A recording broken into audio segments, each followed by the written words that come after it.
What matters most? Sentiment. How do you feel about the economy? If you feel like you're not making it, that's all that matters. That was the problem with the Democrats. The Democrats kept telling everybody, you're fine. Right? It's good. The economy's great. We're adding jobs. The inflation is transitory. You have nothing to worry about. Consumer sentiment, though. How you feel. New poll out. Nearly 2/3 of U.S. adults nationwide, 60% said they feel the economy isn't doing enough to address inflation. It's early.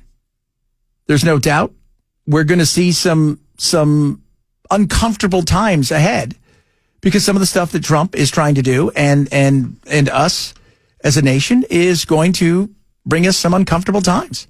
Bird flu, yes. I mean, we talk about eggs. Although, it was weird. We bought eggs yesterday. They weren't overly ridiculous. It didn't cost us $5,000 or whatever eggs cost nowadays. $62 million. Were they duck eggs? They were not duck eggs. They were not.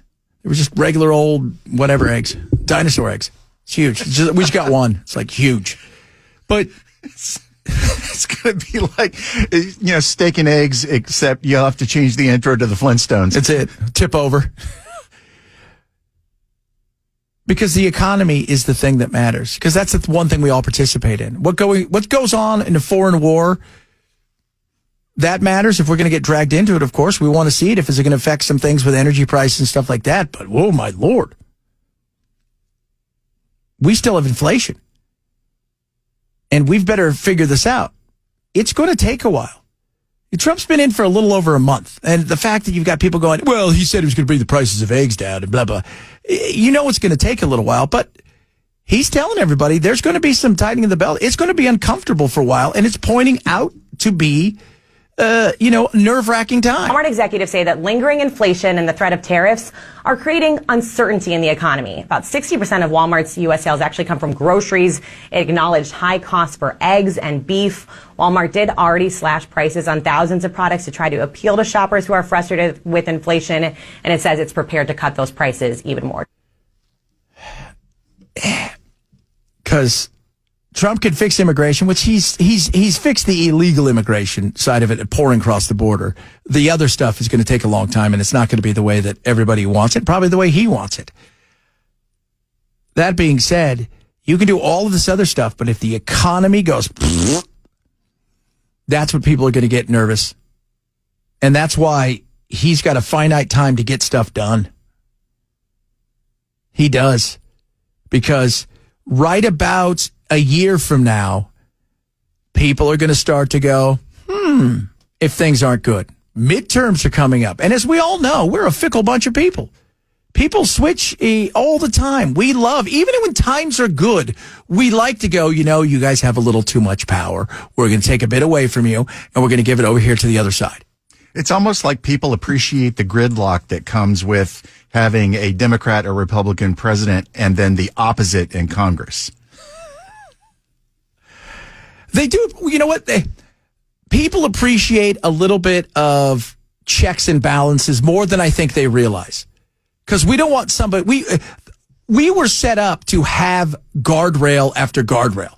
We were set up to protect ourselves from the extremes. That's why the fear of we're going to do the nuclear and we're going to make sure that we kill the filibuster. So, well, if you killed the filibuster, you would have extreme from extreme.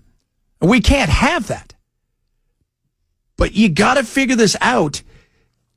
And this is where Trump needs to be straightforward and come out and tell everybody, look, man, it's going to suck. We're going to have to tighten our belts. Going back to your filibuster example, don't we have Harry Reid to thank for all of Trump's nominations going through, sailing right through? He pulled the nuclear option. Only needed a simple majority, and the Democrats are responsible for that. And now they're complaining that the Republicans took advantage of what they put in place. And Chuck Schumer said, when it happened, I fear that we're going to regret this decision. And they have ever since.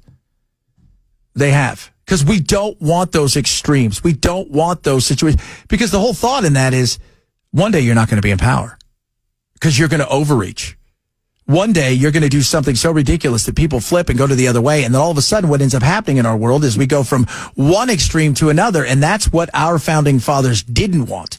They wanted gridlock. They wanted government to not be knee-jerk. Because, have you ever seen how many times countries around the globe change their constitution? I mean, they write it in pencil. Like, oh my God, give me a new piece of paper. We don't want that. We want it to be the reason that we are who we are is stability. Among all the other things, it's about being stable. That's why people always worry, well, BRICS is going to come in and everybody's going to pay for their own dollars and this, and instead of their money, they're going to pay in this. That only goes so far. Because you know what happens? None of those countries are stable at the end of the day outside of China because they can manipulate so much. But even at that point, no. Our stability gives us the greatness that we have. And that's what we want when it comes to our economy. I mean, I'm seeing you guys chime in and talk about, the economy and talk about, the Doge. Because do we really want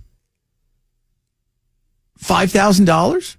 Well, yeah, I want it. Okay, you want it. But I thought the goal was to pay down the debt.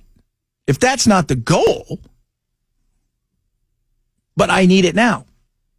Okay, you need it now. So are we going to means test people? Are we going to ask people on a questionnaire, would you like $5,000 or would you like us to put it towards this? I mean, is there a way that we could help people? Yes. But also, here's the other thing. Of all the stuff that we're cutting, it's got to go through the court system to make sure that we're actually going to be able to cut that stuff. Because the last thing we want to do is hand out $5,000 and find out we could have handed out $5,000. It wasn't covered the way we thought. And then all of a sudden, what are we going to do? Claw it back from people? Hey, remember when I gave you $5,000? Yeah, we're going to need that back. I don't think people are going to like that. I just pointed out. So a lot of stuff to think about.